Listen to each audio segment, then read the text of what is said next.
نحمده ونصلي على رسوله الكريم أما بعد أعوذ بالله من الشيطان الرجيم بسم الله الرحمن الرحيم إن الله وملائكته يصلون على النبي يا أيها الذين آمنوا صلوا عليه وسلموا تسليما اللهم صل على سيدنا محمد وعلى آل سيدنا محمد وبارك وسلم اللهم صل على سيدنا محمد وعلى آل سيدنا محمد وبارك وسلم اللهم صل على سيدنا محمد وعلى آل سيدنا محمد وبارك وسلم قال الله تعالى قل يا عبادي الذين أسرفوا على أنفسهم لا تقنطوا من رحمة الله إن الله يغفر الذنوب إلا أنت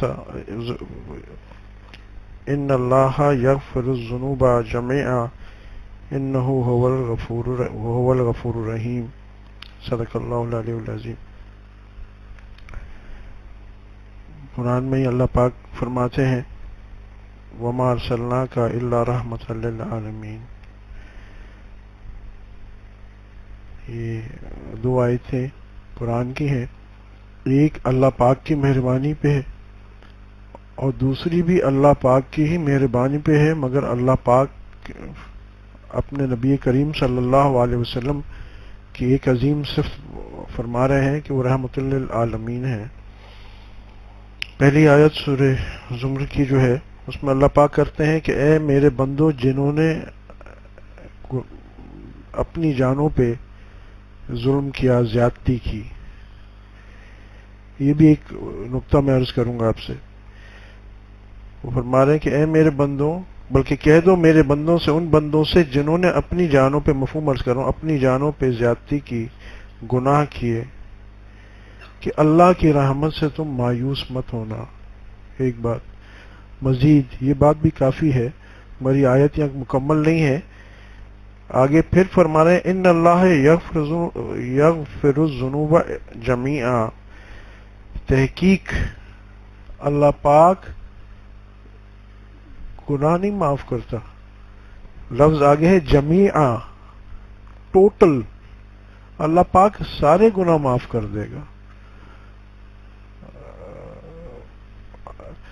ذرا نوٹ کیجئے گا بات، پہلے کہہ رہے ہیں اے میرے بندو جنہوں نے اپنی جانوں پہ ظلم کر لیا، گناہ کر لیا، میری رحمت سے مایوس نہ ہو۔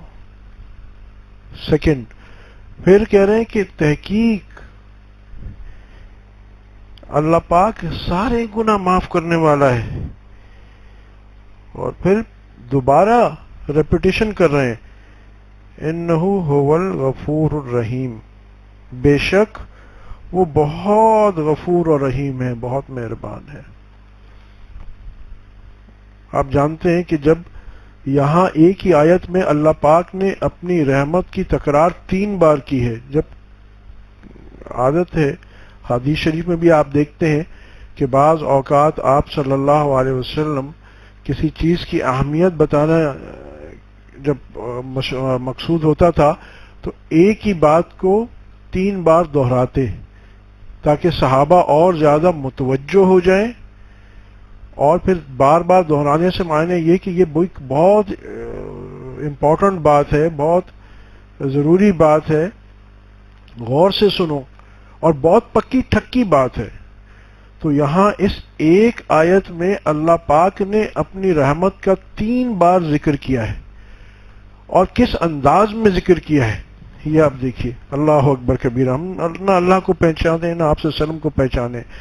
اللہ پاک پہلے کیا فرماتے ہیں کہ کہہ دو میرے ان بندوں سے جنہوں نے اپنی جان پہ ظلم کیا، گناہ کر دیا، کہ میری رحمت سے مایوس نہ ہو۔ اچھا، یہاں بھی ایک نقطے کی بات آپ سے عرض کرتا ہوں، صرف یہ بھی کافی تھا کہہ دو میرے بندوں سے کہ میری رحمت سے مایوس نہ ہو؟ یہ بھی تو ہو سکتا تھا نا، بات تو بظاہر وہی ہوتی کہ کہہ دو میرے بندوں سے، مگر نہیں، یہاں اللہ پاک نے کوالیفائی کیا ہے کہہ دو میرے ان بندوں سے جنہوں نے گناہ کیا، اپنی جان پہ زیادتی کی۔ اگر آپ غور کریں تو جو آدمی، ایک اسٹوڈنٹ ہے جو اچھا پڑھتا ہے، تو اس کو جس دن رپورٹ کارڈ آنا ہوتا ہے وہ نہیں ڈرتا کہ میرا رپورٹ کارڈ کیسا آنا ہے، اس کو اس بات کا خدشہ ڈر نہیں ہوتا کہ آج پتہ نہیں کیا رزلٹ آئے گا اور میں ماں باپ کو کیا منہ دکھاؤں گا. وہ نا امید نہیں ہوتا کیونکہ وہ ایک اچھا اسٹوڈنٹ ہے. تو جو نیک لوگ ہیں جن کی زندگی تقوی پہ ہے، نیکوکاری پہ ہے، تو ظاہری بات ہے ان کو تو اللہ سے یہ قدرتی امر ہے کہ ان کو تو اللہ سے امید ہے ہی، ان کا تو اللہ سے تعلق جڑا ہی ہوا ہے. تو وہ ان کو مایوسی نہیں ہے. ہاں اللہ والوں کو بھی یہ ڈر ضرور ہوتا ہے کہ ایسا نہ ہو کہ اللہ ہم سے ناراض ہو جائے. باریک باتیں وہ دور چلی جائیں گی، مگر میں اس نقطے پہ بتانا چاہ رہا ہوں. مگر وہ مایوس نہیں ہوتے. یہ مایوسی کی کیفیت انسان میں کب آتی ہے؟ مایوس انسان تب ہو جاتا ہے جب اس سے ایسی غلطی ہو گئی، وہ اسٹوڈنٹ سے ایسی بڑی غلطی ہو گئی، اس نے پیپر اتنے خراب دیے ہیں کہ اب وہ امید ہی نہیں ہے اس کو کہ میرا رزلٹ تو اب وہ تو یہی دیکھ رہا ہے کہ میرا رزلٹ بھی خراب ہے اور اس کے بعد میرا کھانا خراب ہے. اس کے بعد تو گھر جاؤں گا، باپ بھی ڈانٹے گا، ماں بھی ڈانٹے گی. تو مایوسی کی کیفیت کس کو ہوتی ہے؟ نیکوکار آدمی کو مایوسی کی کیفیت نہیں ہوتی. اس کے دل میں تو بہرحال یہ اطمینان ہوتا ہے کہ الحمدللہ میں اللہ کی اطاعت میں لگا ہوا ہوں. اس کا تعلق اللہ سے جڑا ہوتا ہے. نیکوکاری کی زندگی کی وجہ سے اس کے دل میں تو اللہ پاک نے سکون دیا ہوتا ہے. قرآن سے ہی فقیر دلیل عرض کرتا ہے نا، اللہ پاک کہتا ہے الا بذکر اللہ تطمئن القلوب.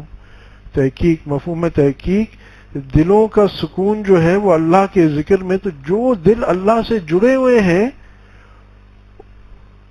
آپ بتائیے اس میں مایوسی تو نہیں آ سکتی نا. اس میں تو تعلق مع اللہ ہے. ہاں اس میں خشیت الہی ہے، یہ سمجھ لیجئے.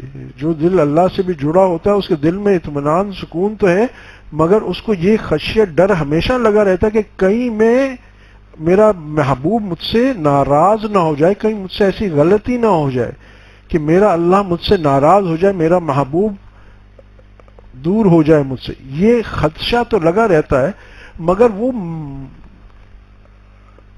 نا امید نہیں ہے اللہ سے.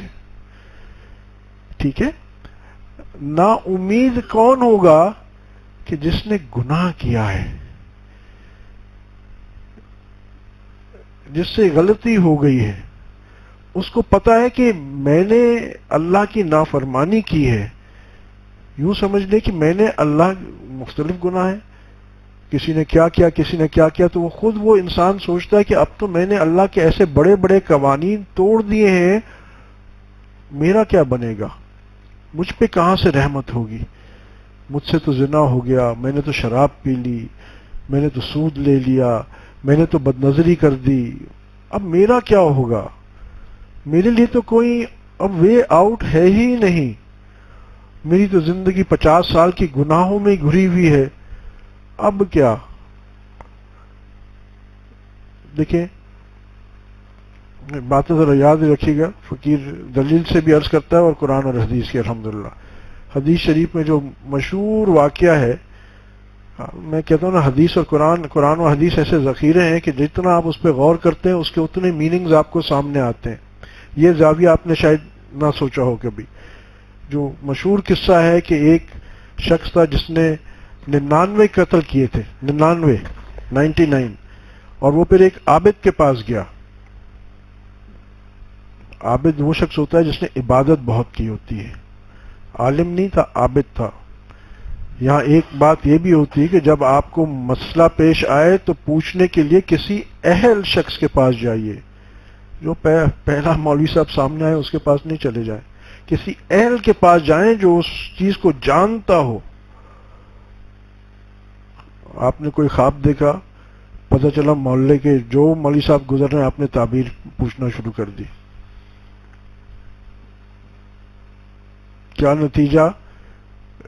یہ خواب کی تعبیر بھی علم لدنی سے تعلق رکھتا ہے. بات سے بات آ جاتی تو میں عرض کر دوں، یہ بھی علم لدنی سے تعلق رکھتا ہے. ہر کوئی تعبیر نہیں دے سکتا.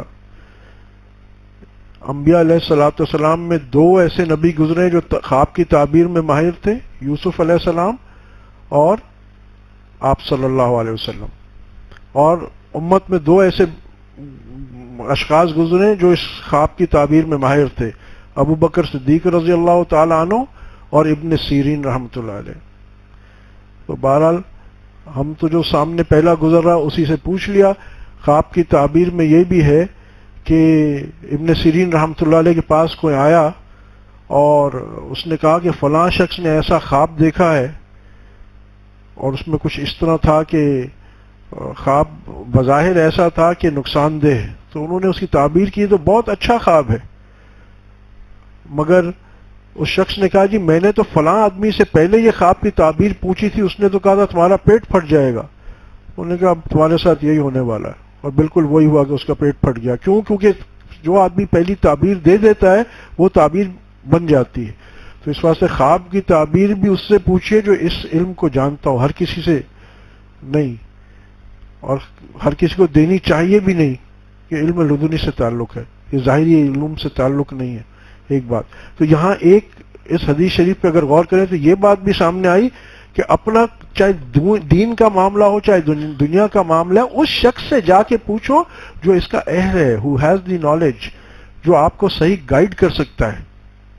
ایک بات تو یہ قاتل وہاں گیا، مختصر عرض کرتا ہوں آپ نے بارہا یہ سنا ہوگا، اور اس نے کہا کہ جی میں نے 99 قتل کیے ہیں، میں نے 99 قتل کیے ہیں، کیا میرے لیے بھی کوئی وے آؤٹ ہے؟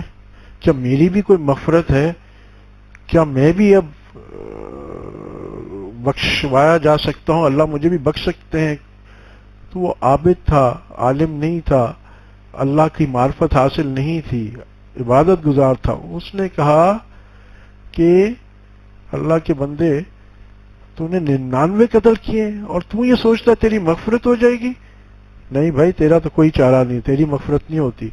تو اس نے کیا کہا کہ جی جہاں میں نے 99 پوری کی ہیں، چلو سینچری پوری کر لیتا ہوں۔ آتا ہے نا کہ آج فلانے بیٹسمین نے سینچری کر دی، اس نے چلو میرا نام بھی کم از کم سینچری کے ریکارڈ میں تو آ جائے گا۔ اس میں ایک نقطہ کیا ہے، یعنی وہ اللہ کی رحمت سے مایوس اتنا ہو گیا تھا، اس نے کہا جیسے آج کل وہ کہتے ہیں جی 99 قتل کی بھی سزا موت ہے اور 100 کی بھی موت ہے، تو چلو 100 کر دو۔ اب ہم گناہ کیوں چھوڑیں؟ ہمارے لیے تو کوئی وے آؤٹ نہیں ہے، ہم نے تو جانا ہی جہنم میں ہے، بس جو بھی کر لیں۔ مگر اللہ پاک کیا فرما رہے ہیں اور کس سے فرما رہے ہیں؟ دیکھیں یہ آدمی مایوس ہو جاتا ہے، یہ آدمی مایوس ہو جاتا ہے جس نے گناہ کیے۔ اس واسطے اللہ پاک ڈائریکٹ کس کو کہہ رہے ہیں؟ اے کہہ دو میرے ان بندوں سے، یہ نہیں کہ کہہ دو میرے بندوں سے۔ نیکوکار بھی تو اللہ کے بندے، من نیکوں کو یہ خطاب نہیں ہو رہا، یہ ہم جیسوں کو خطاب ہو گیا کہ کہہ دو میرے ان بندوں سے جنہوں نے جو زیادتی کر بیٹھے، جو گناہ کر بیٹھے۔ لا تقنطوا من رحمت اللہ، اللہ کی رحمت سے مایوس مت ہو۔ اچھا جی، بات اینڈ آف سٹوری، یہ بہت اچھی بات ہے، اللہ پاک نے کہہ دیا، ایک بار فرما دیا کہ میری رحمت سے مایوس نہیں ہو، پھر دلاسا پھر دوبارہ دے رہے ہیں کہ دیکھو اللہ پاک میں وہ ہوں جو تمہارے سارے گناہ معاف کر دوں گا، جمیعہ سارے کے سارے گناہ میں معاف کر دیتا ہوں، تحقیق میں سارے کے سارے گناہ معاف کرتا ہوں۔ اللہ پاک نے اپنے آپ کو کمٹ کر لیا ہے کہ جو بندہ معافی مانگے گا میں اس کے سارے گناہ معاف کر دوں گا۔ اور پھر اس کے بعد پھر اپنا مزید اس نقطے کو ایمفسائز کرنے کے لیے اللہ پاک کیا فرماتے ہیں کہ بے شک اللہ تو غفور الرحیم ہے۔ اللہ اپنی صفات کیا بتا رہے ہیں، ون آفٹر دی ادر، میرے بندوں کہہ دو میرے بندوں سے۔ آپ اس کو شروع سے ہی اگر آپ انالیسس کریں نا تو عجیب انداز ہے۔ بیٹا آپ کا ذرا شیطانی زیادہ کرے، شرارت زیادہ کرے، کوئی ایسی الٹی سیدھی حرکت کر دے تو باپ کیا کہتا ہے ماں کو، دیکھو تمہارے بیٹے نے یہ کیا ہے۔ وہ نسبت اپنی طرف نہیں کرنا چاہتا کہ میرے بیٹے نے فلانا الٹا کام کیا ہے، مگر اللہ پاک ان لوگوں کی نسبت ڈائریکٹ اپنے پہ کریں، اے میرے، وہ کہہ دو میرے ان بندوں سے جنہوں نے زیادتی کر بیٹھے ہیں اور جو گناہ کر بیٹھے ہیں، اے میرے بندوں مجھ سے مایوس مت ہو۔ اگر آپ اس میں غور کریں، اس جملے میں کتنی اللہ کی محبت ہے، کتنی امید ہے۔ اللہ پاک خود ہمیں امید دلوا رہے ہیں۔ ایک تو ہوتا نا کہ اللہ پاک بجائے ہم اس امید میں ہو کہ نہیں اللہ پاک آپ ضرور رحم فرمائیں گے، اللہ پاک یہ نہیں فرما رہے کہ یہ بندہ نہیں کہہ رہا کہ اللہ آپ رحم فرمائیں گے، بلکہ اللہ پاک خود کمٹ کر رہے ہیں کہ میں رحمت کروں گا، اور تحقیق میں رحمت ایسی کرتا ہوں کہ میں تمہارے سارے گناہ معاف کر دیتا ہوں، اور بے شک میں غفور رحیم ہوں۔ One after the other, one after the other. تو ہم کس رب کے بندے ہیں جو اتنا غفور رحیم ہے، اپنے بندوں کے معاملے میں اتنا کیئرنگ ہے۔ پوائنٹ ون، یہ بات یاد رکھیے گا۔ دوسرا، یہ جو آیت مشہور ہے کہ اللہ پاک فرماتے ہیں کہ ہم نے آپ صلی اللہ علیہ وسلم کو رحمت للعالمین بنا کے بھیجا۔ اب اس میں بھی آپ ایک نقطہ تو یہ ہے کہ یہ بندوں پہ اللہ پاک کی کتنی مہربانی ہے کہ آپ صلی اللہ علیہ وسلم کو اللہ پاک نے سب کے لیے رحمت للعالمین بنا کے بھیجا، صرف بندوں کے نہیں بلکہ پورے عالم کے لیے رحمت بنا کے بھیجا۔ اس امت کے لیے تو بہت بڑا یہ نعمت ہے، اور بہت بڑی نعمت ہے، اور بہت باعث افتخار ہے کہ الحمدللہ ہم دو کریموں کے بیچ میں ہیں، ایک اللہ کریم، ایک آپ صلی اللہ علیہ وسلم کریم۔ آپ صلی اللہ علیہ وسلم کا وجود بھیجنا ہی اللہ کی، فقیر نے بیان میں عرض کیا تھا نا کہ اللہ کی سب سے بڑی رحمت جو ہم پہ ہوئی وہ کیا تھا؟ آپ صلی اللہ علیہ وسلم کا بھیجنا، آپ صلی اللہ علیہ وسلم کا وجود مبارک، اور پھر وجود کو بھی کیا بنایا؟ رحمت بنا کے بھیجا۔ اگر آپ صلی اللہ علیہ وسلم کا مزاج جلالی ہوتا، غصے والا ہوتا، آ کے فوراً امت کے لیے جلال میں کوئی دعا فرما دیتے کسی عذاب کی، کچھ بھی نہیں۔ آپ صلی اللہ علیہ وسلم کی کوئی دعا آپ کو ایسی نہیں ملے گی کہ امت کی ہلاکت کی، حالانکہ لوگوں نے کیا نہیں کیا آپ صلی اللہ علیہ وسلم کے ساتھ، مگر اللہ پاک نے ان کو رحمت للعالمین بنایا، نرمی کے ساتھ ہمیں پہ بھیجا۔ اب دوبارہ پہلی بات پہ، آج ہمارا کیا عالم ہے اکثر اور بیشتر کہ ذرا سا کوئی امتحان آتا ہے، ذرا سی کوئی آزمائش آتی ہے، ذرا سا کوئی پرابلم آتا ہے تو ہم فوراً مایوس ہو جاتے ہیں، ہمت ہار بیٹھتے ہیں۔ نہ صرف ہمت ہار بیٹھتے ہیں مگر اللہ کے اوپر امید ہار بیٹھتے ہیں۔ اور اللہ پاک کیا فرمائے؟ لا تقنطوا من رحمت اللہ، دیکھو تم میری رحمت سے نا امید مت ہو۔ کیوں تم میری میں تمہاری طرف متوجہ ہوں۔ آپ 1000 آزمائشوں میں بھی اگر دیکھیں گے تو اس ہر آزمائش میں آپ 1,00,000 اللہ کی نعمتوں کے بیچ میں ہوں گے۔ ایک آدمی کتنی ہی بڑی آزمائش میں ہو، کسی بھی وقت اللہ کی نعمتیں زیادہ، آزمائش کم۔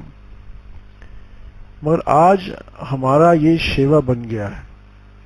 اللہ پاک پہ قربان جاؤں کہ اللہ پاک نے ہمیں ہر لحاظ سے، اللہ کی رحمت نے ایسا ڈھانپا ہوا ہے۔ اگر ہم دیکھیں اللہ پاک ساری وہ چیزیں جو ہمیں نا امید کرتے ہیں اس سے ہمیں آزاد کرتے ہیں۔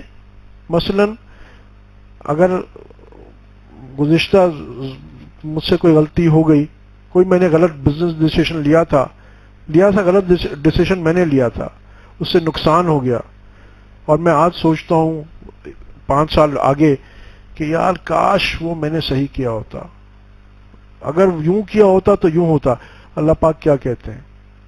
ٹیکنیکلی دیکھا جائے تو ڈیسیشن میں نے لیا تھا، غلطی میں نے کی تھی، مگر اللہ پاک کیا کہتے ہیں؟ دیکھو بندو، پیچھے مڑ کے افسوس مت کرو، یہ تو مقدر تھا، یہ تو سمجھ جاؤ کہ یہ تو اللہ کی طرف سے مقدر تھا، ہونا ہی تھا۔ یعنی ہمارے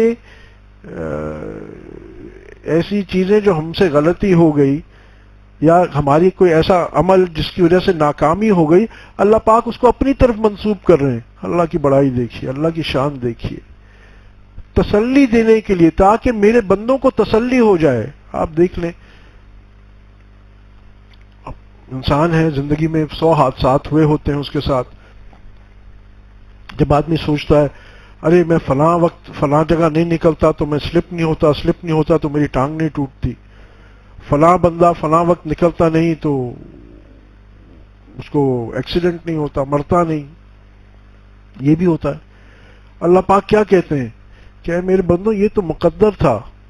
یعنی کتنی بڑی تسلی ہے انسان کو کہ بندے تم اس پہ پریشان نہ ہو کہ یہ چیز نہیں ہوئی تو یہ تمہاری غلطی تھی، اس پہ راضی ہو جاؤ کہ یہ میرے رب کا حکم تھا.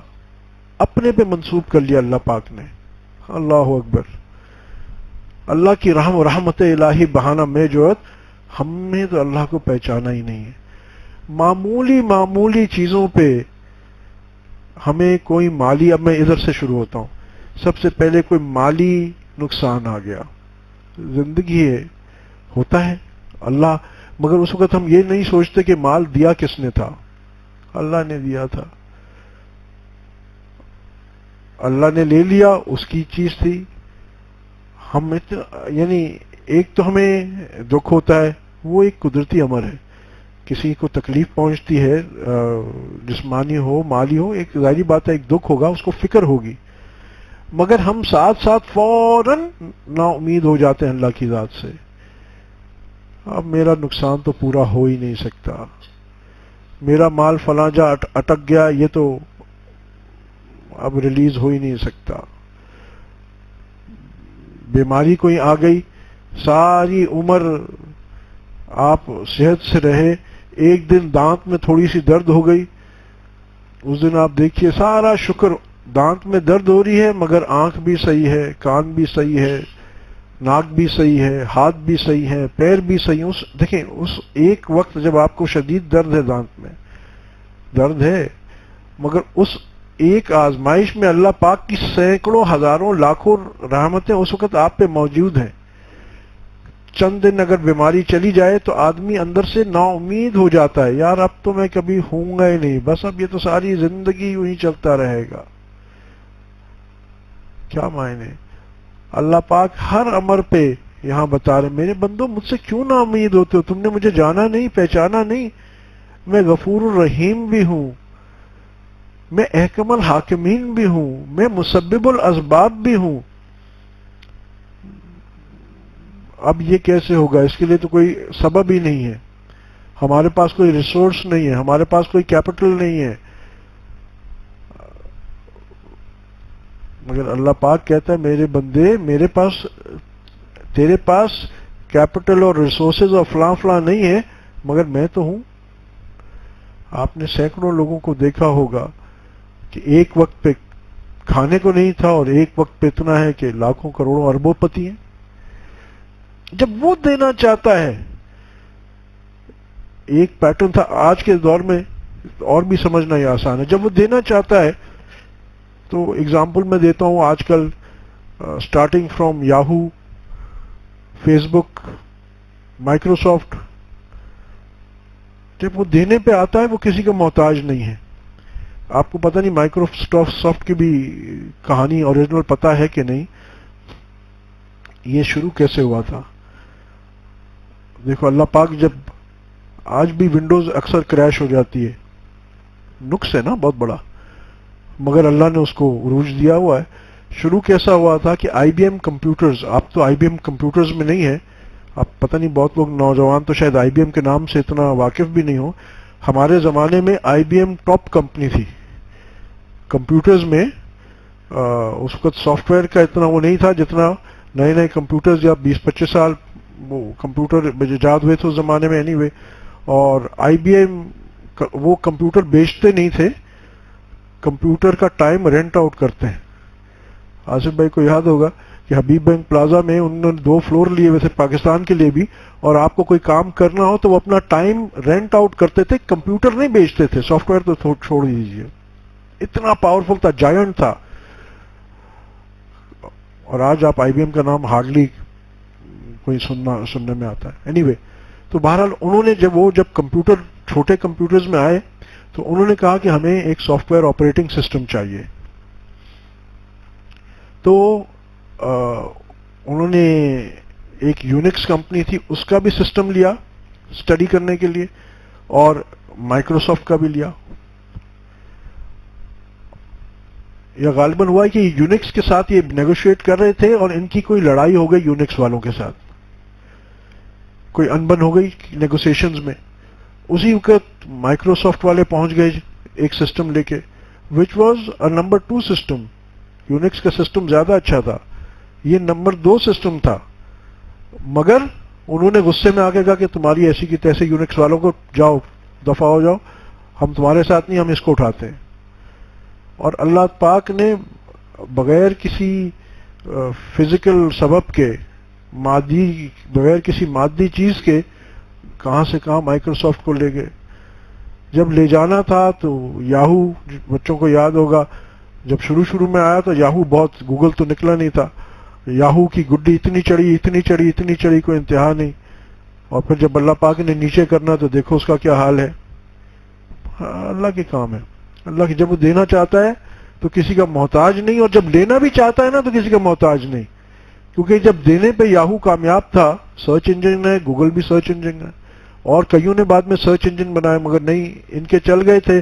یاہو کا چل بھی گیا تھا, پھر جب نہیں دینا تھا, حالانکہ مین پلیئرز میں سے تھا, نیچے آ گیا. تو عرض ایک بات تو یہ کہ سمجھنے, اس میں میں خدا شناسی کی بات آپ سے کر رہا ہوں.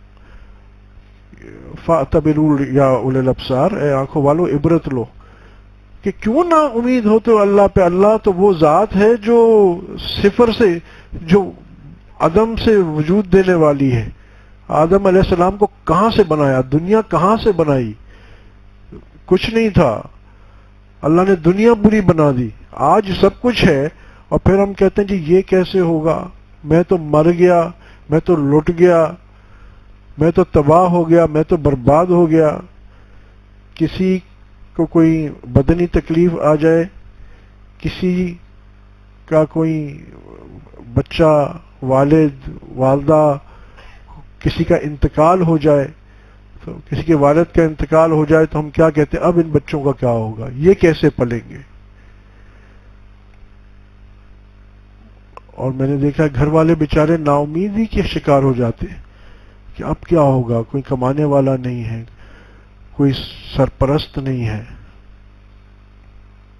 اور اللہ پاک کیا کہتے ہیں کہ میں کفیل ہوں بندوں, تم کیوں مجھ سے مایوس ہو. تو پہلے بھی اس کا باپ اس کو دیتا تھا. ہم نے دیکھا عجیب کہ جب تک گھرانوں میں والد زندہ تھا اتنی فراوانی نہیں تھی, والد کے انتقال کے بعد وہ ظاہری سبب نہیں تھے, اللہ نے ان کے بچوں کو ایسا پھولوں شہزادوں سے پہلا اور ایسی فراوانی مال کی آئی کہ آدمی حیران ہو جاتا ہے. مگر ہم ذرا سی کوئی بات آتی ہے, ہم اللہ سے فوراً مایوس ہو جاتے ہیں, اللہ سے ناراض ہو جاتے ہیں, جیسے کوئی ہمارا حق بنتا ہے کہ ہم اللہ سے ناراض ہو جائیں. ہم شکوے شکایت کرنا شروع کر دیتے ہیں. کامیابی شکوے سے نہیں شکر سے آتی ہے. جب خود یہ بات اگر سمجھ میں آ جائے کہ جو رب خود کہہ رہا ہے, اے میرے بندوں میری رحمت سے مت مایوس ہو. اس میں ایک اور اشارہ بھی ہے کہ اللہ پاک ہر وقت دینے کے لیے تیار ہے, ورنہ وہ یہ ایک طرف اعلان کرے کہ میری رحمت سے مایوس مت ہو, پھر اس کو ڈبل کہے کہ میں ایسا ہوں کہ سارے تمہارے گناہ بھی معاف کرتا ہوں اور میں غفور الرحیم ہوں, اور جب آپ کو درخواست کریں تو اللہ پاک کہ نہیں جی میں نہیں کرتا. یہ لاجیکل بات بھی نہیں ہے. کوئی دنیاوی شخص بھی, ہم دنیا میں بھی کسی کو بہت, کوئی شخص آپ کے پاس سائل آیا ہے, آپ اس کو بہت تسلی دیتے ہیں کہ یار تو کوئی تیری بچی کی شادی ہے نا, تو کیوں فکر کرتا ہے, میں ہوں نا, اور تو کوئی فکر نہیں کر، تیرے سارے جہیز کا بندہ ہے، جو بھی خرچہ ہے میں ہوں نا، میں کروں گا، اور تو فکر نہ کر، اللہ نے تو مجھے بہت مال دیا، دیکھ میں نے تو تیرے لیے یہ 50 لاکھ روپیہ رکھ دیا تیری بچی کے، تو کیوں فکر کرتا؟ آپ 3 بار اس کو تسلی بھی دیں، تو کیا اس کا مطلب ہے جب وہ آئے گا آپ کے پاس کہ صاحب میری بچی کی شادی ہے، اب آپ بتائیے، آپ کہیں جی میں نہیں دیتا؟ کوئی عام آدمی، کوئی عام سخی یہ کام نہیں کرتا. تو اللہ پاک 3 بار اپنی رحمت کو جتا کے اور اس انداز میں بڑا گارنٹی دے کے کہ دیکھو، اور ان لوگوں کے لیے جن سے گناہ ہوا ہے. یہاں اکثر میرے پاس لوگ آتے ہیں اور کہتے ہیں کہ حضرت اب تو ہم سے ایسا گناہ ہوا ہے، ہم تو بس اب تعلق مع اللہ ہو ہی نہیں سکتا ہمارا، ہم تو ایسے گناہ گار ہیں، ایسے سیاکار ہیں، ہمیں یہ عیب ہے، ہمیں وہ عیب ہے. تو خدا نہ خواستہ میں یہ نہیں کہہ رہا کہ ہمیں اپنے گناہوں پہ فخر کرنا چاہیے یا اپنے گناہوں پہ یعنی اور وہ ہو جانا چاہیے، زوراور ہو جانا چاہیے، مگر میں یہ عرض کر رہا ہوں کہ اللہ کی ذات پہ مایوس نہیں ہونا چاہیے. وَمَن يَعْمَلْ سُوءًا أَوْ يَظْلِمْ نَفْسَهُ ثُمَّ يَسْتَغْفِرِ اللَّهَ يَجِدِ اللَّهَ غَفُورًا رَحِيمًا. دیکھو نا، قرآن میں اللہ پاک بار بار یوں سمجھے کہ اناؤنسمنٹ فرما رہے ہیں، وَمَن يَعْمَلْ سُوءًا، جس نے کیا عمل برا، مفہوم عرض کر رہا ہوں، او یظلم نفسہ، اور اپنے نفس سے ظلم کیا. یہ بات بھی پکی ٹھکی ہے کہ جب ہم کوئی گناہ کرتے ہیں اپنے اوپر ظلم کرتے ہیں. اللہ پاک کیا فرماتے ہیں؟ ثم، پھر یستغفر اللہ یجد اللہ غفور رحیم، اور پھر اس نے توبہ کر لی. لوگ مجھے آ کے کہتے ہیں جی پتہ نہیں ہماری توبہ قبول ہے کہ نہیں. اللہ کے بندوں، جب اللہ پاک یہ اور پھر کہتے ہیں جی اللہ پاک یہ گارنٹی دے رہا ہے، کن کو گارنٹی دے رہا ہے؟ پھر دوبارہ اس آیت میں بھی آپ اس بات کو نقطے کو نوٹ کریں کہ یہاں بھی بات گناہگاروں سے ہو رہی ہے. یہاں بھی مجھ جیسا آدمی مخاطب ہے، آپ جیسے نیک لوگ نہیں ہیں اس میں. ظاہری بات ہے نیک آدمی کو تو مسئلہ نہیں ہے نا، مسئلہ تو مجھے ہے نا. نا امید تو مجھے ہونا چاہیے کہ میرے پلے کچھ ہے نہیں. مگر اللہ پاک وہاں بھی کیا فرما رہے ہیں کہ دیکھو جس کے پلے کچھ نہیں ہے میری رحمت سے مایوس مت ہونا. پھر یہاں بھی کیا فرما رہے ہیں کہ جس نے عمل کیا برا اور اپنے نفس پہ ظلم کیا، گناہ کیا، اور پھر اس نے استغفار کر لی. استغفار کیا ہے؟ استغفر اللہ تعالی رب من کل ذنب واتوب الیہ. یہ بھی بڑی ہے، اللہ مجھے معاف کر. یہ کہہ دیں اللہ مجھے معاف کر، کہیں اللہ مجھے معاف کر. بس یہ ہم نے کہا اللہ مجھے معاف کر، تو اس میں آگئے ہم یستغفر اللہ. اس کے بعد اب اللہ جواب دے رہا یجد اللہ غفور رحیم. تحقیق، گارنٹی، جس کو علماء فرماتے ہیں کہ بڑا پکا ٹکا پائے گا اپنے رب کو غفور الرحیم. اللہ اکبر، اس سے زیادہ بڑی گارنٹی اور سرٹیفکیٹ اللہ کی رحمت کا اور اپنی مغفرت کا انسان کو کیا چاہیے. اور جو اب یہاں سے بات جڑتی ہے کہ جو اللہ سے توبہ کر کے اس کی مغفرت ہوتی ہے، اللہ سے دوستی کر لیتا ہے، تو دوست پہ اور مہربان ہوتا ہے. وہ تو دشمنوں پہ مہربان ہے، وہ تو دوستوں پہ کتنا مہربان ہوگا. جب تم نے توبہ کر لی، اللہ سے دوستی کر لی، تو اب تمہیں تو کوئی مسئلہ ہی نہیں ہے، نہ تمہارے دین کا مسئلہ ہے، نہ دنیا کا مسئلہ ہے، نہ بچوں کا مسئلہ ہے، کوئی مسئلہ نہیں ہے. اللہ پاک پہلے بھی قادر تھا اور دینے والا تھا اور تمہیں پالنے والا تھا، اور اب بھی، مگر اب تو اور زیادہ اللہ پاک کی رحمت تم پہ متوجہ ہے. اور کرنا کیا تھا؟ صرف استغفر اللہ. بس زبان سے بھی نہ بولو، دل سے صرف اتنا کہہ دو اللہ مجھے معاف کر، مجھ سے قصور ہوا معاف کر. بس اتنی سی بات. زبان بھی ضروری نہیں ہے نا، گنگے لوگ بھی ہوتے ہیں تو ہم کیا وہ تو کہہ نہیں پاتے. کہنا تو دراصل دل کی بات ہے. یہاں انسان دل میں توبہ کر لے، وہاں اللہ پاک گارنٹی دے رہا ہے، گارنٹی دے رہا ہے تحقیق پائے گا مجھ کو غفور الرحیم. یہ بھی تو فرما سکتے تھے میں اس کو معاف کر دوں گا، اینڈ آف سٹوری. یہ بھی بڑی بات تھی. نہیں، غفور الرحیم یہ تو ایسی صفات ہیں.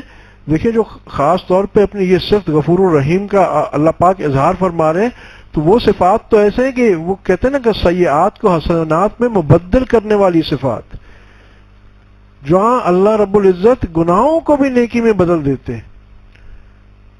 اللہ پاک جب آتے ہیں اپنی رحمت میں تو وہ آپ کے نقصان کو بھی نفع میں بدل دیتے ہیں۔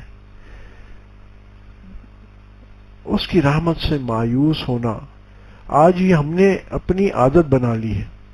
اس کا نیٹ رزلٹ کیا ہوتا ہے کہ ہم ناشکری میں پڑ جاتے ہیں۔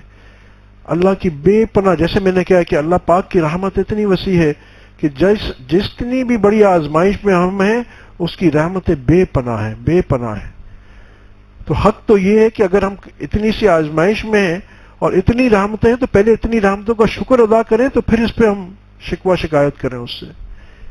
اچھا، پھر یہاں بھی ہے، جب ہم آزمائش میں آئے تو اچھی طرح سمجھ لیں کہ آپ صلی اللہ علیہ وسلم نے کیا فرمایا۔ اب دیکھیں آپ صلی اللہ علیہ وسلم بھی، پہلے میں نے اللہ کی رحمت پہ بات کچھ عرض کی، اب تھوڑا آپ صلی اللہ علیہ وسلم کے بارے میں بھی تو عرض کر لوں۔ آپ صلی اللہ علیہ وسلم بھی کیسی امید کی بات فرماتے ہیں کہ اے مومن تجھ پہ بھی کیسی واہ ہے، مفہوم ہے کہ اگر تیرے پہ کوئی اچھا حال آتا ہے تو شکر کرتا ہے، اور اگر تیرے پہ کوئی مصیبت آتی تو صبر کرتا ہے، یہاں بھی کامیاب وہاں بھی کامیاب، جس کو ہم کہتے ہیں نا چت بھی میری پٹ بھی میری۔ یہ مسلمان میں اور آپ اللہ کے ان برگزیدہ بندوں میں ہیں جن کو اللہ نے چت بھی عطا کی، پٹ بھی عطا کی۔ آپ صلی اللہ علیہ وسلم کی تو فعل ہمارے پاس وہ جس کو کہتے ہیں ون ون سچویشن، کوئی ہمارے پاس لوز سچویشن ہے ہی نہیں۔ پھر ہم اپنے رب سے نا امید ہو جائیں، معمولی چیزوں پہ گلا کریں، شکوہ کریں، ایک دوسرے سے لڑائی ہاتھا پائی پہ آ جائیں، اللہ کی رحمت سے مایوس ہو جائیں، یہ عمل ایسا ہے جو نعمتوں کو گھٹانے والا ہے۔ اللہ پاک قرآن میں فرماتے ہیں کہ دیکھو اگر تم شکر ادا کرو گے تو میں تمہاری نعمتیں بڑھا دوں گا۔ یہ فارمولا ہے، اگر میں اور آپ چاہتے ہیں کہ ہماری نعمتیں دنیا میں بڑھ جائیں تو اس کا فارمولا کیا ہے کہ ہم یہ اللہ کا شکر کثرت سے کریں، جس حال میں ہیں اس حال پہ راضی ہونا سیکھیں۔ یہ یاد رکھیں جب ایسا کوئی حال آئے تکلیف کا تو ایک بات یاد رکھیے، اور یہ اس وقت سمجھنا اور بھی زیادہ آسان ہے کہ یہ جو دنیا جس میں یا جس لمحے میں ہم جی رہے ہیں یہ ایسا ہے جیسے جس کا آج کل ایک اصطلاح ہوتی ہے نا ورچوئل ریالٹی۔ آج اگر آپ غور کریں جیسے کمپیوٹر کی ٹرم میں ہم دیکھتے ہیں نا ورچوئل ریالٹی، تو آج ہم بھی ایک ورچوئل ریالٹی میں جی رہے ہیں، جس کی عمر 20 سال ہے، 30 سال ہے، 50 55 60 سال ہے۔ جب ہم پیچھے دیکھتے ہیں وہ کہاں ہے سارا زمانہ 50 سال کا، مستقبل کہاں ہے، یہ دونوں ہوا میں ہیں۔ یہ ورچوئل ریالٹی ہے۔ اس پیر ہم یہاں جمع ہوئے ہیں، یہ چلا جائے گا، اگلا پیر آ جائے گا، یہ سب پیچھے سے ختم ہو جائے گا۔ تو ہم تو ورچوئل ریالٹی میں رہ رہے ہیں نا۔ تو یہاں ورچوئل ریالٹی میں وہ بچے بہت سارے وہ گیمز کھیلتے ہیں کمپیوٹر میں، وہ فلانا فارم اور فلانا فارم، جی اتنے مرغیاں ہو گئی، اتنے انڈے ہو گئے، فلانا ہو گیا۔ آتے ہیں بچے کہ وہ جی اتنا اب ہمارا اتنا ہو گیا، فارم بڑھ گیا، مگر وہ فارم کہاں ہے؟ وہ ورچوئل ریالٹی ہے۔ وہ ہم کہ اس بچے کو انسان کیا کہتا ہے کہ بھائی ٹھیک ہے تو خوش تو ہو رہا ہے مگر اس کی حقیقت کیا ہے؟ کچھ بھی نہیں، تیرے کمپیوٹر پہ ہی ہے، اٹھنی کا اس کا فائدہ ہی نہیں ہے۔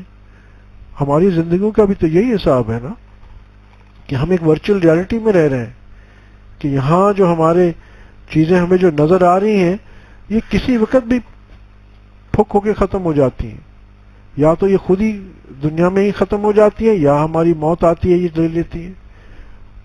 وہ ریالٹی، یہ جس دنیا میں ہم رہ رہے ہیں، تو یہ ورچوئل ریالٹی اگر ختم بھی ہو جاتی اس میں کوئی بظاہر نقصان بھی ہو جاتا ہے۔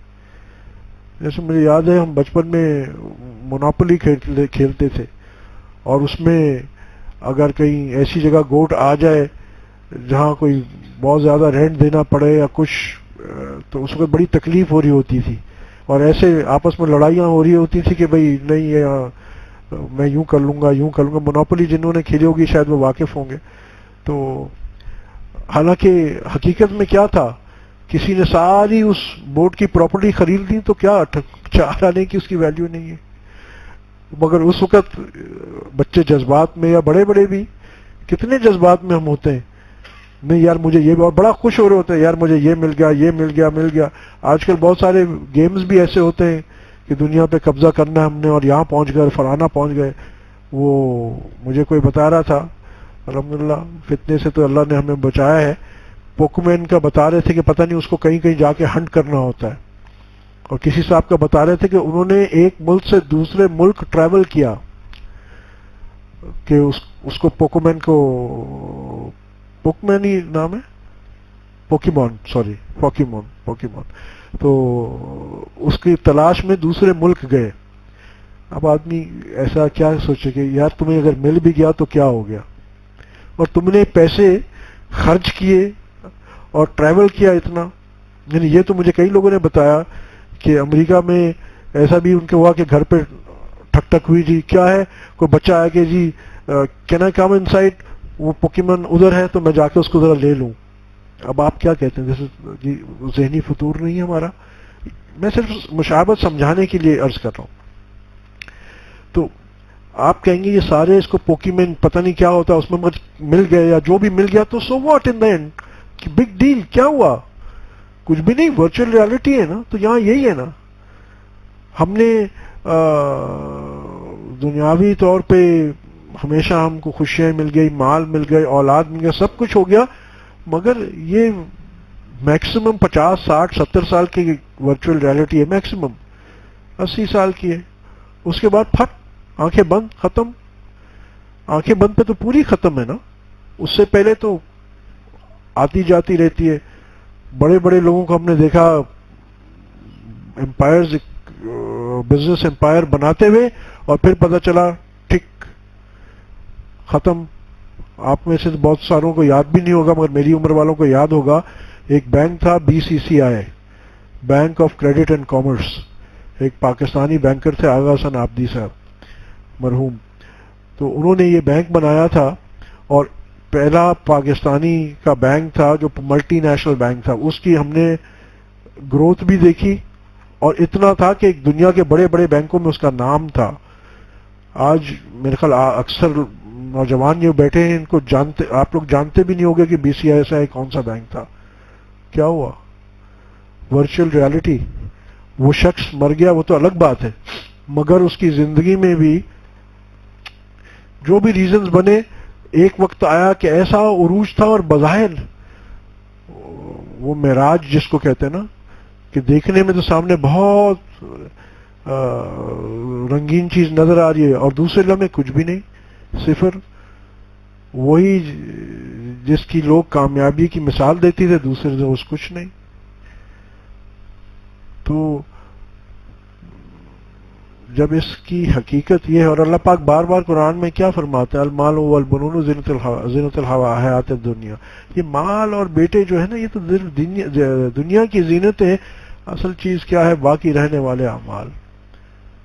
مگر اللہ پاک، بات دور نکل گئی، عرض یہ کر رہا تھا کہ اللہ پاک اس دنیا میں بھی اپنے بندے پہ کتنے مہربان ہیں. اللہ پاک دنیا میں بھی نہیں چاہتے کہ میرا بندہ غمگین ہو. ہر صورت میں اللہ پاک اپنی رحمت کا اعلان فرماتے ہیں، بار بار فرماتے ہیں کہ میرے بندے تمہیں اگر کوئی دشواری دنیا میں آ بھی رہی ہے تو لا تقنطوا من رحمت اللہ، اپنے رب کی رحمت سے بالکل مایوس نہ ہو. ابھی آپ کے دل میں یہ بات آ سکتی ہے کہ اس آیت میں تو گناہوں کی بات ہوئی ہے، تو مجھے اگر کوئی دشواری آ رہی ہے تو وہ یہ کیسے لنکڈ ہے؟ دیکھیں، انسان کی جو سب سے بڑی دشواری، اور انسان جہاں اپنا سب سے بڑا نقصان کرتا ہے، جو گریٹسٹ ہے، وہ گناہ کرنا ہے. یہ اس کی سب سے بڑی کیا کہتے ہیں، نقصان، سب سے زیادہ نقصان دینے والی چیز جو ہے نا، اس کو گناہ ہے.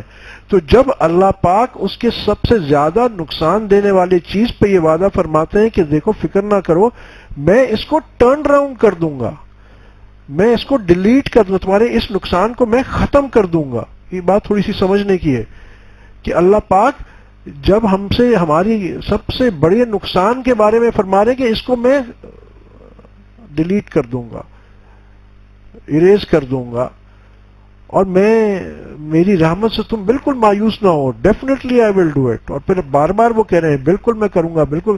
تو جب اتنے بڑے نقصان کی انہوں نے انشورنس دے دی تو ظاہری بات ہے جو ہمارے دنیا کے بالکل چھوٹے چھوٹے نقصانات ہیں جن کو ہم بڑا سمجھتے ہیں تو وہ تو خود بخود اس میں آ گیا نا.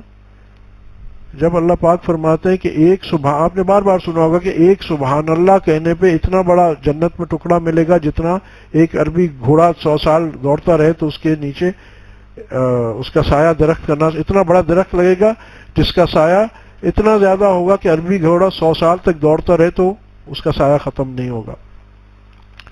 ٹھیک ہے نا. تو یہ ایک سبحان اللہ کی اللہ کے ہاں نیکی کی قیمت ہے. تو اسی طرح سب سے بڑی چیز یعنی سب سے نقصان دہ چیز یہ گناہ تھا. جب اس کو اللہ پاک فرماتا ہے کہ میرے بندوں میں میری رحمت سے میں تجھے معاف بھی کر دوں گا اور بھی دوں گا، تو جو ہمارے چھوٹے چھوٹے مسائل ہیں، چاہے ہمارے بزنس کا ہے، چاہے جاب کا ہے، چاہے پیسے کا ہے، چاہے ہماری اسٹیٹس کا ہے یا واٹ ایور، بچوں کا ہے، کیوں فکر کرتے ہو؟ کیوں فکر کرتے ہو؟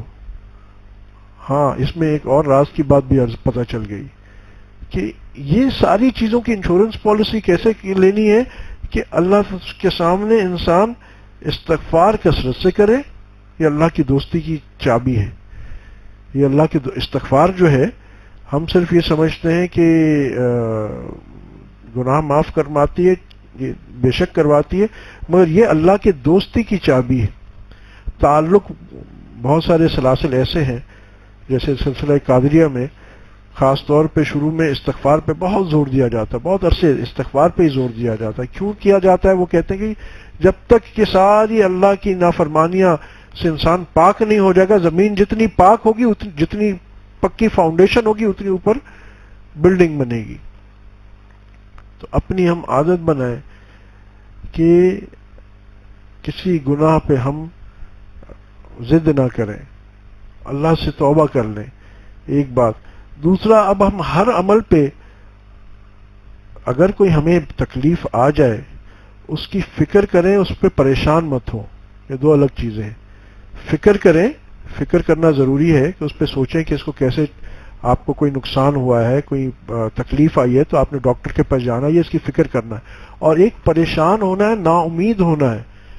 یہ ایک دل کی کیفیت ہے کہ انسان پریشان اور نا امید، یار یہ میرا مسئلہ اب تو حل ہو ہی نہیں سکتا، یہ ڈاکٹروں کو تو سمجھ ہی نہیں آ رہی، پتہ نہیں اللہ پاک نے میرے ساتھ ایسا کیوں کر دیا ہے. یہ چیز نہیں کرنی.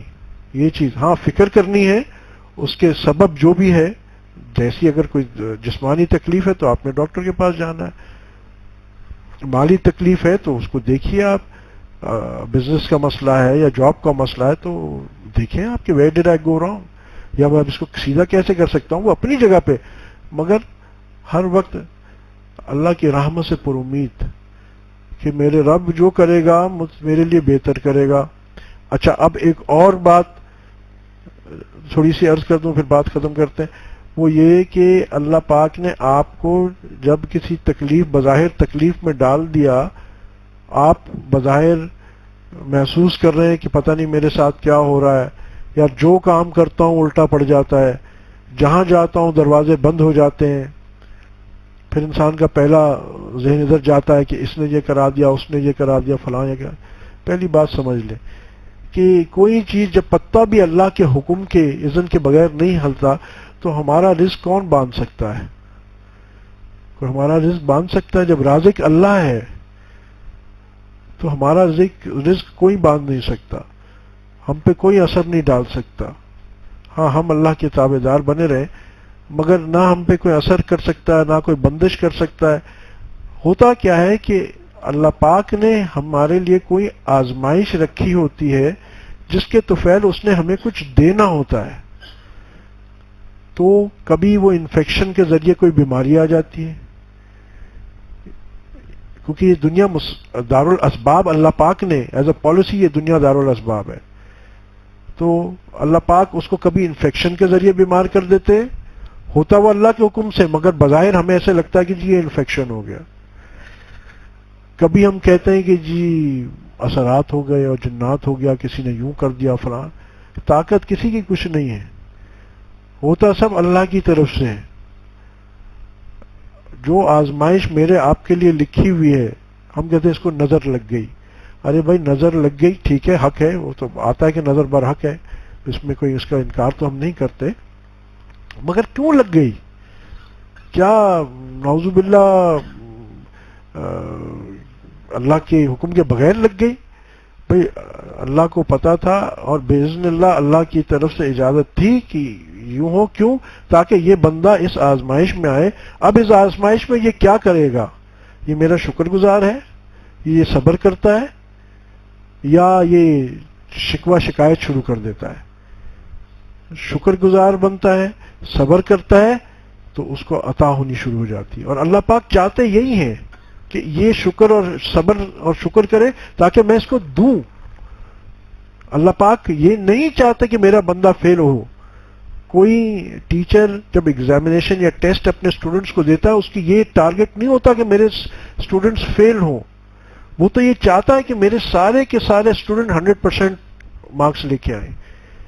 ٹیسٹ دینے کا مقصد فیل کرنا نہیں ہوتا، وہ چاہتا ہے کہ میرے سارے اسٹوڈنٹس کامیاب ہوں تاکہ اور اوپر چلے جائیں، نیکسٹ لیول پہ آ جائیں. تو اسی طرح اللہ پاک کی طرف سے جب کوئی ایسا امر پیش آ جائے تو بالکل مایوسی کی طرف نہ دھاکیں، بالکل پریشان مت ہوں.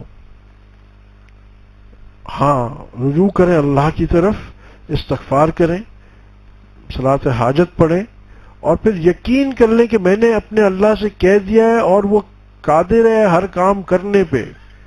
اور اللہ پاک فرماتے ہیں کہ تم دعا مانگو میں تمہاری دعائیں قبول کرتا ہوں.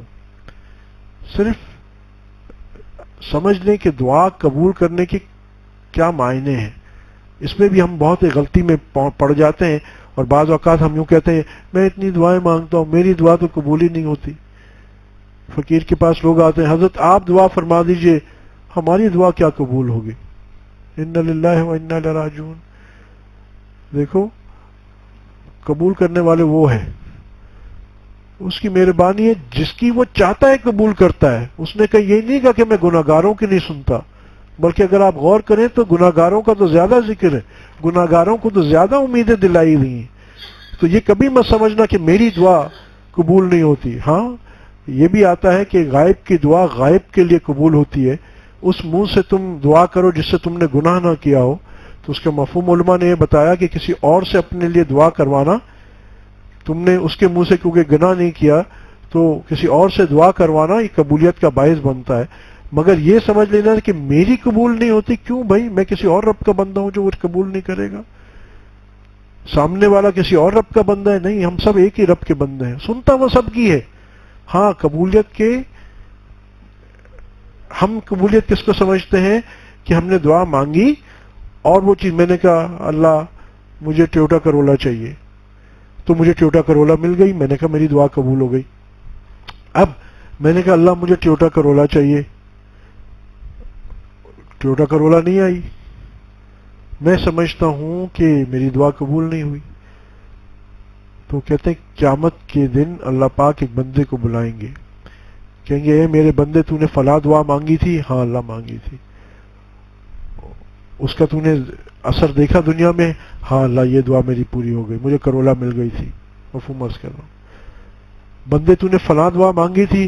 ہاں اللہ میں نے ٹوٹا کرولا مانگی تھی، آپ نے تو نہیں دی. میرے بندے تجھے میں نے کرولا تو نہیں دی، مگر میں نے تجھے کروڑ روپے کے نقصان سے بچا لیا. میں نے تجھے فلاں کوئی آفت آنے والی تھی تیرے جان پہ تیرے بچوں پہ، میں نے اس سے تجھے بچا لیا. دعا قبول ہوئی تھی، مگر تیرے لیے بہتر نہیں تھا کہ میں تجھے کروڑا دیتا. اس 10-20 لاکھ کی چیز کے بجائے میں نے تجھے کروڑ 2 کروڑ روپے کے نقصان سے بچا لیا. اللہ پوچھیں گے میں نے تم نے دعا کی تھی؟ اللہ میں نے کرولا مانگی، مجھے تو کچھ نظر نہیں آیا. تو اللہ پاک فرمائیں گے تو نے کرولا مانگی تھی، میں نے اس سے بہتر چیزیں تمہیں دے دی. وہ تو نہیں دی، دعا تمہاری میں نے قبول کی، مگر میں نے اس سے بہتر، تم نے کرولا مانگی تھی میں نے تمہیں ڈیفینس میں 1000 گز کا پلاٹ دے دیا. ایک مثال عرض کر رہا ہوں، یعنی اس سے کئی بہتر چیز میں نے تمہیں دے دی تھی. دعا تمہاری کم کی تھی، میں نے زیادہ دے دیا. پھر وہ کہے گا اللہ پاک پوچھ رہے تم نے دعا مانگی تھی؟ ہاں اللہ کرولا مانگی تھی. تو نہ کرولا ملی، نہ کوئی آفت ٹلی، نہ کوئی بہتر چیز ملی. تو اللہ پاک کیا فرمائیں گے؟ اے میرے بندے، میں نے تیری دعا قبول کی تھی اور اس کا اجر میں نے تیرے لیے آخرت میں لکھا ہے. اور اللہ پاک آخرت میں اس کو جب اجر دیں گے اس کا، جو دعا آپ مانگتے ہیں اور آپ کو وہ چیز نہیں ملتی، تو دعا یہ معنی ہرگز نہیں ہے لا تقنطوا من رحمت اللہ. یہ مطلب اللہ کی رحمتیں دیکھیں کیسے وسیع ہے، یا وہ دے رہے ہیں یا دوسری چیز سے بچا رہے ہیں یا اس سے زیادہ دے رہے ہیں، اور آخر میں اگر کچھ بھی ان تینوں میں سے نہیں ہوا، اللہ پاک اس کو آخرت میں جب اس کا دعا کا اجر دیں گے، دیکھ تو نے یہ مانگی تھی، اس کے عوض تجھے یہ ملے گا. تو کہتے ہیں کہ جب وہ شخص وہ اجر دیکھے گا جو اس کو ملا ہے، تو وہ تمنا کرے گا کہ کاش میری دنیا میں ایک خواہش پوری نہ ہوتی، ایک دعا پوری نہ ہوتی، تاکہ مجھے اتنا بڑا اللہ کا اجر ملتا ہے. اب اس بات میں بھی ذرا جو عرض کرنے کی بات میں چاہ رہا ہوں وہ یہ کہ اللہ کی رحمت کے اوپر آپ کو نشاندہی کر رہا ہوں کہ اللہ پاک جو فرماتے ہیں کہ میں دعا قبول کرتا ہوں، کیسی گارنٹی کے ساتھ قبول کرتے ہیں. تو آئندہ یہ بھی سمجھ لیجئے کہ یہاں آپ کے منہ سے دعا نکلی نہیں، وہاں قبول نہیں ہوئی. کیا آتا ہے کہ جب تک بندہ یہ گمان نہ کر لے کہ میری دعا قبول نہیں ہوئی، اللہ پاک کہتے ہیں میں اپنے بندے کے گمان کے قریب تر ہوں. جب بندہ یہ کہتا ہے، یقین رکھتا ہے کہ اللہ میری دعا تو قبول ہوئی، تو اللہ پاک اس کو ان 4 کیفیات میں ایک چیز ضرور عطا فرماتے ہیں. اللہ کی کتنی مہربانی ہے، ہمارا اللہ سے کیسا تعلق ہے. اور اللہ کی پھر میں بات کرتا ہوں کتنی بڑی رحمت ہے کہ ہم جو زبان سے نکالتے ہیں اللہ مانتا ہے. ہم سب مستجاب الدعوات ہیں اس امت والے. یا اللہ اکبر کبیرہ. اور ایک باریک نقطہ اس میں اور سمجھ لیجئے، وہی بات جو میں نے عرض کی کہ ایک سخی خود آپ کو کہتا ہے کہ مجھ سے یہ مانگو. ایک سخی آدمی دنیاوی خود اس نے بلا کے اس کو کہا کہ بھئی تمہاری بچی کی شادی ہے، تم میرے پاس اپلیکیشن لکھ کے لے آؤ کہ تمہیں 10 تولے سونا چاہیے، 50 تولے چاہیے، واٹ ایور، تم اپلیکیشن لکھ کے لے آؤ. تو اس کے معنی کیا ہے؟ وہ دینا چاہتا ہے نا، تبھی تو کہہ رہا کہ تم یہ اپلیکیشن لکھ کے لاؤ. تو یہ بتائیے، یہ جو ہماری خواہشات ہیں، ضرورت ہے، دعائیں، یہ ہمارے دلوں میں کون ڈالتا ہے؟ اللہ ڈالتا ہے نا. جب اللہ ڈالتا ہے تو اس نے دینا ہے تبھی تو ڈالتا ہے نا. اگر وہ نہیں دینا ہوتا اس نے تو ہمارے دل میں کیوں ڈالتا؟ لوگ کہتے ہیں ہماری دعائیں قبول نہیں ہوتی. اللہ کے بندے، تمہارے دل میں جب ایک دعا آئی، ایک خیال کچھ مانگنے کا آیا اور تم نے مانگ لیا تو قبول ہے، قبول ہے، قبول ہے. پچھلی بار اتنے زور سے میں نے نکاح کے اوپر بولا تھا آج بولنے کی جسارت کی ہے بالکل قبول ہے الحمدللہ. وہ بھی اچھا ایکسپیرینس تھا، یہ بھی اچھا ایکسپیرینس ہے، مگر وہ ایک ہی بار اچھا ایکسپیرینس تھا کہا میں نے بیگم کو کہ وہ کہتی نہیں ایک ہی کافی. تو دیکھیں یہاں لا تقنطوا من رحمت اللہ، اس سے یہ معنی بھی ہیں. یقین کیجئے جب میں نے دعا مانگی، یہ اللہ نے میرے دل میں القاء کی تھی. تو اللہ آپ بلکہ اللہ کو جا کے قیامت کے دن کہہ سکتے ہیں اللہ آپ نے یہ دعا میرے دل میں ڈالی، میری زبان سے آپ نے جاری کی. اب اگر آپ نے نہیں دینا تو کیا یہ آپ کی شان ہے؟ یہ ممکن ہے کہ آپ نے جاری کی اور آپ نے نہیں دینا؟ کتنی بڑی یقین سے مانگو، خاتمہ بالایمان، یقین سے مانگ لو. جنت فردوس بلا حساب و کتاب یقین سے مانگ لو. اور جب روز محشر میں حساب پہ جاؤ تو اللہ سے کہنا اللہ میں نے تو دعا مانگی تھی، میں نے تو دعا مانگی تھی کہ مجھے تو بلا حساب و کتاب، بلکہ میں نے مانگی نہیں تھی، تو نے مجھ سے منگوائی تھی.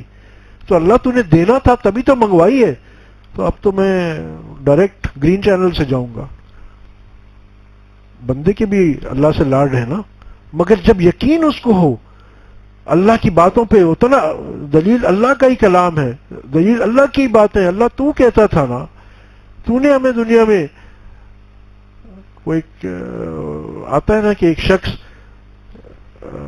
قیامت کے روز اس کا حساب کتاب ہو رہا ہوگا، کوئی نیکی نہیں ہوگی، اس کے لیے جہنم کا فیصلہ ہو جائے گا. تو اللہ پاک اس کو کہیں گے اے میرے بندے تو نیک کیوں نہیں بنا؟ تو وہ کہے گا یا اللہ میں نیک نہیں تھا، مگر میں دعا تو کرتا تھا اللہ مجھے نیک بنا دے. اللہ میں تجھ سے مانگتا تھا اللہ مجھے نیک بنا دے، اللہ مجھے صالح کر دے. اللہ میں دعا تو مانگتا تھا مگر نیک بن نہ سکا، اللہ تو چاہتا تو میں نیک بن جاتا. تو اللہ پاک کی رحمت، یہاں دیکھیں اللہ پاک کی رحمت کتنی غالب ہے. اللہ پاک فرمائیں گے واقعی تو نے سچ کہا کہ تو مانگتا تھا، تو نے دعا مانگی کہ میں نیک بن جاؤں، جا میں تیری مغفرت کرتا ہوں. اللہ اکبر کبیرہ. اپنی دعاؤں کو، جس آپ کی دعائیں، آپ کی زبان تیر بہدف ہے. دیکھو اللہ کی رحمت کتنی ہے. انفارچونیٹلی ہم اپنے آپ کو، امت محمدیہ صلی اللہ علیہ وسلم کے امتی ہیں، ہم اپنے آپ کو، اپنی زبانوں کو انڈر ایسٹیمیٹ کر دیتے ہیں. ہاں ان کی تاثیر ختم کب ہو جاتی ہے؟ جب گناہ ہو جاتے ہیں. کریکشن اس کی کیا ہے؟ اللہ سے توبہ کر لو. راستہ کوئی لمبا نہیں ہے. توبہ کے لیے نہ غسل شرط، نہ وضو شرط، نہ لیٹنا شرط، نہ بیٹھنا شرط، نہ مصلی شرط. توبہ دل کا اتنا چھوٹا سا عمل ہے جس پہ اللہ کی رحمت فوراً. ایک قصہ بس آپ کو سنا کے بات ختم کرتا ہوں. توبۃ النصوح پہ ایک اس کی تفسیر میں قرآن میں آتا ہے نا توبۃ النصوح، تو اس کے کہتے ہیں، ایک اور بھی علماء نے تفسیر بیان فرمائی ہے. ایک یہ بیان فرمائی کہ ایک شخص تھا جو شاہی محل میں عورتوں کے لباس پہن کے، اور وہ شہزادیوں کے ساتھ اور ان کی خادماؤں کے اس میں شامل تھا، گروہ میں. تو ایک دن جو تھا کسی شہزادی کا یا ملکہ کا ہار چوری ہو گیا. تو اس ملکہ نے یا شہزادی جو بھی، اس نے حکم کیا کہ سب کی پہلے تفتیش کی جائے. کوئی نہیں مانا کہ میرے پاس ہار ہے. تو اس نے کہا جی اب سب کی تلاشی لو. اب سب کی جب تلاشی شروع ہوئی تو اس کو اب ڈر ہو گیا کہ جی اگر میری تلاشی شروع ہوئی تو میرا تو ہار تو نکلے نہ نکلے، میں بے حال ہو جاؤں گا. تو کہتے ہیں کہ اس نے دل میں سچی اللہ سے توبہ کی کہ اللہ میری توبہ ہے، بس میں اس غلط عمل سے، میری پکے دل سے اس نے توبہ کی. وہ چیکنگ ہوتے ہوتے ہوتے جب اس کی باری آنے والی تھی تو اس سے بالکل پہلے جس کی چیکنگ ہوئی اس کے پاس ہار نکل آیا. اللہ نے اس کی حفاظت. توبۃ النصوح یعنی ایسی، علماء فرماتے ہیں کیونکہ اس نے دل میں سچی توبہ کر لی. اللہ سے دوستی کا کتنا شارٹ کٹ راستہ کہ نہ کسی اور کو بتاؤ، نہ گھر سے باہر جاؤ، نہ کمرے سے باہر جاؤ، نہ وضو کرنے کی ضرورت، نہ نہانے کی ضرورت. ہاں کرو تو اچھی بات ہے، مگر صرف یہاں توبہ کر لو، اللہ دینے کو تیار ہے. تو اللہ پاک مجھے اور آپ کو بھی اپنی صحیح محبت، تعلق، پہچان اور اپنی پہچان کہ ہم کون ہیں، ہماری زبان کی کیا تاثیر ہے، اللہ ہم سے کتنی محبت فرماتے ہیں، آپ صلی اللہ علیہ وسلم ہم سے کتنی محبت فرماتے ہیں. اللہ اس کا استحضار نصیب فرمائے. وآخر الدعوانا ان الحمدللہ رب العالمین.